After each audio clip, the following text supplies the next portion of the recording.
Hi guys, I'm Kristen and welcome back to my channel. Today I'm going to be doing the BookTube Scavenger Hunt tag. I was tagged by Elizabeth over from the channel Reading Riley. Her channel is absolutely amazing. She has such a fun and bright personality and her editing style is so much fun. She reads a lot of contemporary and thrillers and some fantasy as well. So if you're interested in any of that, I definitely recommend checking out her channel. The original creator of this tag is Megan from the channel Megan's Reading Revelations, so I will link the original video down below, but essentially the goal is to find a book on your shelves that matches the cues. If you are new here, you might not know that a couple years ago I moved from Canada to Denmark and I didn't really bring that many books with me, nor have I bought that many books since arriving.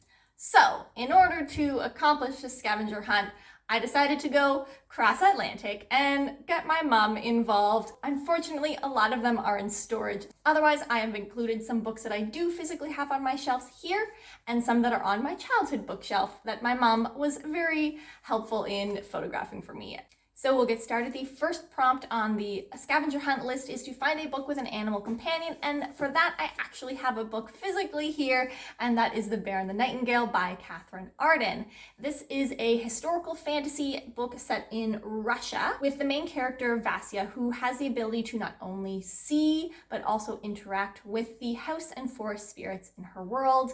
Towards the very end of this book, Vasya acquires an animal companion who is a horse called Solvay. Solvay definitely has some sass, and it is a really fun companionship to watch develop further in the second and third books.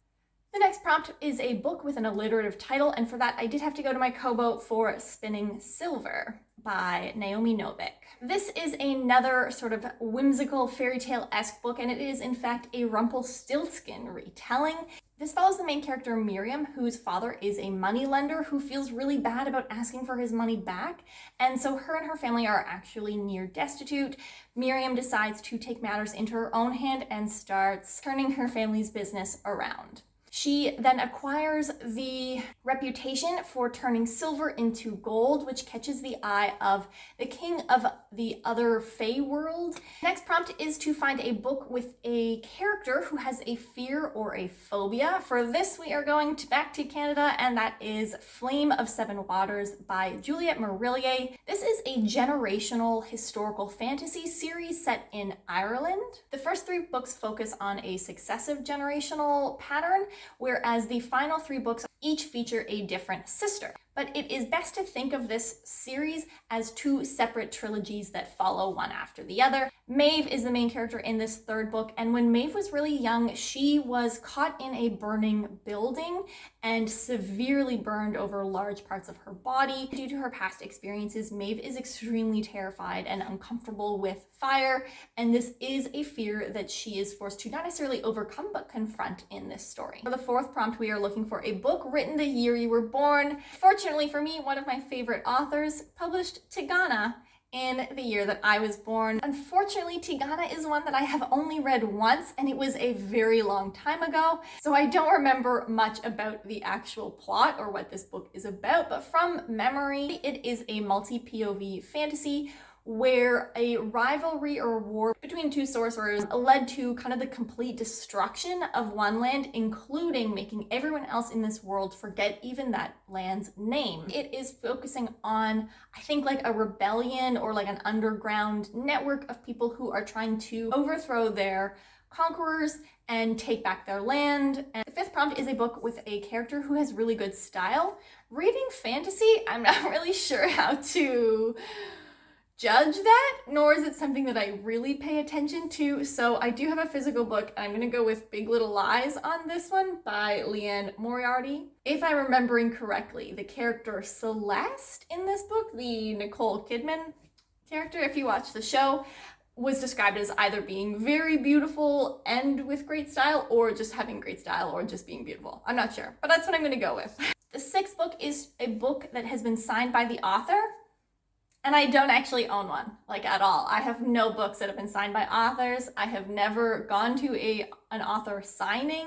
And then the seventh prompt is a book that has food on the cover, and I actually don't own one of those. As far as I can tell, I definitely don't have any here, and I don't have any on my childhood bookshelves, nor can I recall if a book that I have in storage has food on the cover. So I'm unfortunately gonna have to skip that one as well. So if the judges will accept a human sardine can as food on the cover, I give to you my copy of Normal People by Sally Rooney. This is a contemporary book following Connell and Marion, who begin a very complicated relationship in sort of the last year that they're in high school. It then follows their relationship both together and apart over the years after this very complicated and controversial start to their relationship. This is a book about the complexities of human attraction, human dynamics, and relationships, and whether or not you should or shouldn't be with someone. Prompt number 8 I do have, and that is a book with a prologue. I even have a physical copy here, and that is A Song for Arbonne, also by Guy Gavriel Kay. You might be noticing a theme here. I bought a lot of Guy Gavriel Kay books when I was young. He was definitely my original auto-buy author. A Song for Arbonne is a historical fantasy. It is set in sort of a southern France-inspired setting where the country of Arbonne is woman-ruled. It is all about troubadours and love and singing and poetry and all of that. However, they have a religious difference with the land Gorhot, which is north of them, and that leads to some political tension. But it has a prologue following the character Alis, who makes a decision in the prologue that has some significant political ramifications that play a huge role in the rest of the book. Okay, prompt number 9 is a book that has chapter titles, and for that I also have another physical copy, and that is the Master and Margarita by Mikhail Bulgakov. During the first year that I was living in Denmark, I actually traveled back and forth to Toronto so that I could continue working, and it also allowed me to continue going to my Toronto Classical Book Club meetings. This book was written over a period of about a decade in Russia during the height of the USSR. Mikhail Bulgakov was someone who was not afraid to critique the government at the time. If you are into absurdism and also political satire, this might actually be the perfect book for you if you haven't picked it up yet. Satan arrives in Russia and wants to put on a magic show, and things kind of go crazy from there. But it also has historical flashbacks to tell the story of Pontius Pilate and Jesus Christ. So it's a weird one, but it's kind of fun. The 10th prompt is a book that has 2 or more authors. I actually don't have a lot of these. The only ones that I could think of was Priestess of Avalon in the Avalon series by Marion Zimmer Bradley. This was the last and unfinished work when this author passed away, and it was finished by Diana L. Paxton. This is kind of a controversial author and not one that I really want to support, so I'm not going to go into details on the book itself. Prompt number 11 is a book that has food or drink stains on it. I definitely have one of those, but not many because I am pretty careful with my books. However, my copy of the fully bound trilogy, the Fiannabar Tapestry, is in pretty rough shape. I have dropped all kinds of food on it, and the one that it stands out in mind is there's like a big orange stain from when I dropped like actual orange slices onto it when reading it. I've also dropped it in the bathtub because I fell asleep. But it is one of my most beloved treasures and therefore very carefully packed away in storage. The 3 books in this series are The Summer Tree, The Wandering Fire, and The Darkest Road, and I of course have the bound up of all 3. It is a portal fantasy that starts out in Toronto in the 1980s, where 5 people are introduced to this philosopher, sort of, who turns out actually to be a mage from Fiannabar, another world, and he takes them there for the celebration of the king's 50th year in rule. But in Fiannabar, not all is well, of course, and these main characters get kind of wrapped up into some of not only the political drama that is happening, but also the fight against evil. Prompt number 12 on this list is a book that made you cry, and honestly, there are a lot of those, many of which I've already used for another prompt. So for some variety, I'm going to go with No Great Mischief by Alistair MacLeod. This book is set in the 1970s in Cape Breton Island, which is a very Scottish-based area, and this book does in fact follow a Scottish family, the MacDonalds. Trouble and misfortune kind of seems to constantly follow this family. The importance of clan and family is still really utmost for the MacDonalds in this book, and it goes through a variety of flashbacks and scenes that highlight the extent to which this plays a role in their lives despite overwhelming misfortune. While some of the stories are very funny and outrageous, a lot of them are heartbreakingly tragic, and I found this book extremely depressing. Okay, prompt number 13 is a book that you've read multiple times, and I'm going to go with my classic desert island book choice, and that would be A Count of Monte Cristo by Alexander Dumas. I personally own the copy that I'm going to put a photo up. It is back home on my childhood bookshelves, but I got this beautiful copy for Dave. I think if you were trapped on an island with only one book, this is the perfect book for it.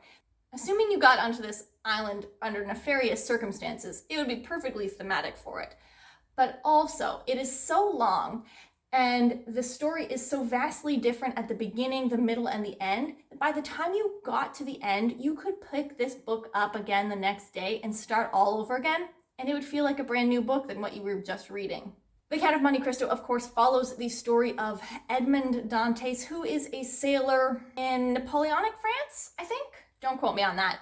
But he is accused of a crime that he did not commit by some people who are fairly jealous of him. And he spends some time in prison where he learns about a treasure. It then follows the story of the Count of Monte Cristo. This is the ultimate story of revenge and the consequences of revenge. Moving right along, prompt number 14 is a book with a main character who looks like you. And honestly, I do not think that there are a shortage of white girl, brown hair main characters out there, but I'm going to go with one that is a little bit selfish, and that is The Daughter of the Forest by Juliette Marillier. This is my favorite book of all time, and every time that I read it, I just think how much I want to look like Sorsha, the main character. She is described as being pale. She has kind of wild, dark brown hair and green eyes. I know that doesn't look like I have green eyes, but I do. They're just very dark green. But anyway, I don't know. What do you think?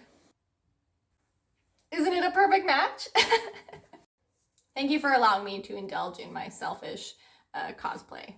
Prompt number 15 is the oldest book that you own, and I'm gonna go by oldest, like, physical book. So obviously some of the classics that I have were published a really long time ago, but the copies that I have were printed in like the 2000s. So the oldest physical book that we have is German for the Scientist by P.F. Weiner. This is actually one of Dave's books. He likes to collect old chemistry and science texts and things like that.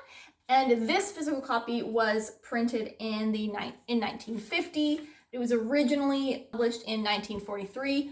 So not hard to imagine why scientists at this time might have wanted to learn German. Book number 16 is the most valuable book that you own, either by monetary standards or sentimental. I'm gonna go with sentimental, and technically the most beloved book that I have is the bound copy of the Fiannabar Tapestry series that I showed earlier, but I do want to use a different book for every prompt. And so I'm going to go with, I have to double check the name of this. I'm gonna go with my copy of New Luck's knitting book. There's a bit of a story with this one. Since moving to Denmark, I have taken up the hobby of knitting, and a couple winters ago, I asked my grandma if she could send me her pattern for mittens, which are the mittens that I grew up with as a child. She said she had no idea what the pattern was because she just does it by memory, but then she was able to track down this book that she had, which I think is where she was getting the pattern from, and she actually gave me this copy. So I am just like absolutely thrilled to have this copy of knitting patterns from my grandma. Prompt number 17 is a book that starts with the first letter in your name. Kristen starts with a K, and so I'm gonna go with Kushiel's Dart by Jacqueline Carey. I actually just reread this book because I do also have a copy, an ebook copy on my Kobo, but I have the physical copy back home in Canada. Kushiel's Dart follows the main character, Phaedra, who is trained to be a spy, but also a courtesan. And she has been touched by one of her gods, or sort of chosen by one of the gods in this world to receive pleasure from pain. And so it is a sort of BDSM spy courtesan book, but it is actually not super explicit or detailed, although it definitely was when I first read this as like a young teenager. Phaedra is sort of your ultimate unlikely hero. In her role as a spy courtesan, she is swept up into a plot against the throne. The first half of the book is very political and slow, whereas the second half of the book is more traveling and journey and adventure. Prompt number 18 is a book cover in your favorite color. You might be guessing that my favorite color is yellow. It is actually not. It's purple, but I don't own any purple books, or at least if I do, they're in storage and I don't remember that they're purple. So I did go with yellow because that is my next favorite color, and I'm gonna go with my copy of Les Mis by Victor Hugo. This is, of course, the famous story of Jean Valjean, a man who is sent to prison for a very long time for stealing a loaf of bread to feed his family. Jean Valjean escapes and tries to start a new life for himself. This is set against the backdrop of the French Revolution in Paris. We're getting so close to the end. I feel like I've been sitting here for ages and my tea has definitely gone cold, but prompt number 19 is the newest book on your shelf, and for me, that is Namesake by Adrienne Young, which I bought in March. This is the second book in the Fable duology, which is a young adult fantasy series following the main character, Fable. In the first book, titled Fable, the titular character has been left on an island to fend for herself by her father when she was 14, and she is trying to make her way off of this island in order to find her father. This is very much so a journey sort of story, and it is also a self-discovery, finding yourself and finding your place in the world kind of a story. And finally, the last prompt here is a book from your childhood. I have given a lot of my childhood books away to my nephews if I thought they'd be interested, or to use bookstores back home, but I do still have my copies of A Series of Unfortunate Events by Lemony Snicket. This, of course, follows the Baudelaire siblings who are orphaned at the beginning of the book. And somehow, under very strange circumstances, their guardianship is given to Count Olaf, who is evil and wants them for something. I discovered this book at the Scholastic Book Fair when I was, I don't know, 9 or 10 maybe. And I think I read almost all of them, like up to like 11 out of 13, I think. By the time the series was getting towards the end, I had sort of outgrown them and I never went back and finished the series. That is it for the Scavenger Hunt BookTube. Thank you for following along. If you made it this far, honestly, I had a lot of fun tracking down all of my books, or some of my books, and trying to find physical books that matched the prompts. Because this is a tag video, I now get to tag other people to perhaps do this book tag as well. And I'm going to stick to some other small booktubers whose channels I really enjoy. I'll start off with Ange from the channel Books with Ange. We both read a lot of fantasy romance, but she also reads other contemporary novels. She does a lot of reading vlogs, so if you enjoy those, it's really great to watch her sort of responses and first reactions to books as she makes her way through them. Next, I'm going to tag Christiane from the channel Bonjour Christy. She reads a lot of historical romance and romance novels, so if you're interested in those, definitely check it out. She also includes some makeup content on her channel as well, if you're interested. Next, I'm going to tag Steph from the channel Book Steph. I recently discovered this channel and have been really enjoying it. She reads a lot of adult fantasy and some young adult fantasy. She has some really great content and an amazing Scottish accent. And finally, I'm going to tag Misa from the channel Books and Sushi, who is a fellow expat but living in Malaysia. She reads a large variety of books, some fantasy, some contemporary, some historical fiction, some middle grade. If you are looking for more small booktubers to check out, definitely consider giving these 4 channels a look. Each of them brings something a little bit different to the table, and all of them could use a little more love and a few more subscribers. Anyway, that is it for me today. Thank you so much for following. If put a little magnifying glass in the comments if you just want to let me know that you made it this far. I hope you all have a great day, and we'll see you next time. Bye, guys.